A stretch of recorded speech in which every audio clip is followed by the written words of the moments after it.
So, hello everyone! Welcome to my YouTube channel, Sir Jerome nga pala. Kung di ka pa naka-like and subscribe, mag-like and subscribe ka na sa YouTube channel ko para lagi kang update sa mga papalabas kong video and link at malaking bagay na yun para sa aming mga content creator. Let's move forward tayo guys. So anyway guys, sa NBA 2K20 ang nagbabalik nga pala.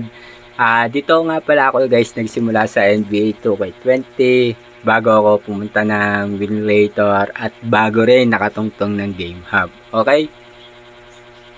So, syempre, na-miss ko rin naman maglaro ng NBA 2K20.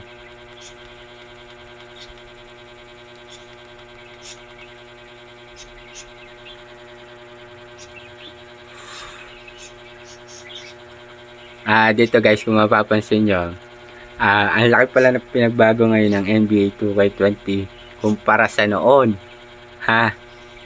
Dito kasi medyo pawis na lahat ng mga player. Okay, kahit hindi pa pagod, pawis na. Okay, kasi sa totoo lang, mas maganda pa yung yung naka JD mode talaga. Kung sa totoo lang, maganda pa yung naka JD mode kumpara sa may mga logo ng mga modern. Pero respeto lang din naman sa mga naka-logo ng ng modern. Okay, so nagtataka pa rin ako kung sino yung dating may-ari ng JD mode. Okay, hindi ko alam kung bakit ang pangalan JD. Okay, kasi maganda kasi yung JD na yun. Doon kasi maganda kasi gumawa doon ng highlights. Okay, kung mapapansin nyo, dati nandito ako noong 2024. Tapos sumabak ako dito bago ako lumakas. Bago ako lumakas dito sa 2K20, nag-move forward na ako doon sa Winlator. Tapos bago nag-Winlator naman, nag-try naman din ako dun sa Game Hub. Okay, ang hindi ko lang tinry talaga yung Winlator na parang penguin, ewan, basta etc. Ito guys, sobrang nagandaan ako sa paglalaro ngayon ng NBA 2K20.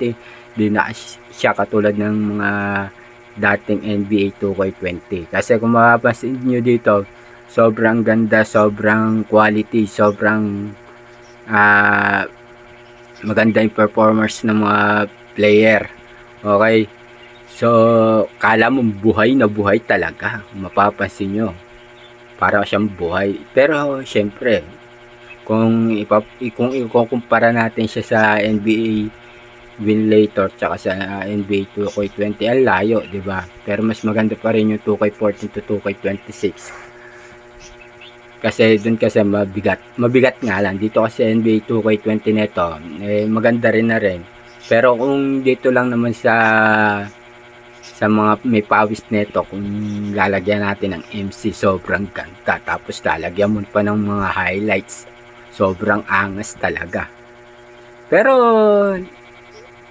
till now, nung nasa Realme 9 Pro Plus 256 ako, naka JD mode ako doon, pero Android 14 ako noon, pero nawala na siya yung JD. Kasi doon kasi makakagawa ka ng mga makakagawa ka ng exhibition. So dito guys, wala na masabi dito sa NBA sa pagbabak ko dito sa NBA 2K20. Kasi wala na masabi dito, pero all good sa. Sobrang update niya ngayon Tapos pagkakaalam ko yata galing yata China to. Yung neto, yung link ng mga ganito. Buhay na buhay talaga. Sobrang nag-enjoy talaga ako dito. Dito talaga ako una nagsimula sa NBA 2K20.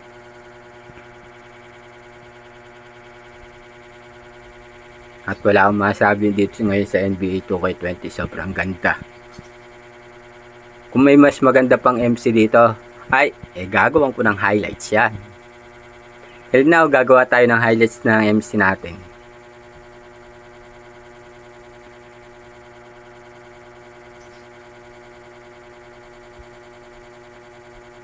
So, yun lang guys. Kung gusto nyo ng ganitong NBA 2K20, maglalapag tayo ng mga link. Siyempre, hindi ko link yon at hindi natin, siyempre, i-edit. Okay? Hindi natin i-edit yon para gawing bentahan. Okay? Ilalagay ko na lang po yung mga link ng galing sa mga modern. Okay? Link ng mga modern po para sa ganun, hindi na po kayo mahirapan. Tapos, ilalagay ko na rin po yung password. Siyempre, dito sa YouTube channel natin ilalagay yung link tsaka yung mga password. Para sa ganun, makita nyo na rin po kung ano yung pagkakaiba ng gameplay tapos sa mga link, okay? So marami naman po kayo pagpipilian ng mga link kung ilalapag ko naman po yun, okay? So yun lang guys, hanggang dito na lang. Kung hindi ka pa nakalike and subscribe, mag-like and subscribe ka na kay Sir Jerome para lagi kang update sa mga papalabas kong video and link. So see you next video. Bye bye guys. Ingat. Love you.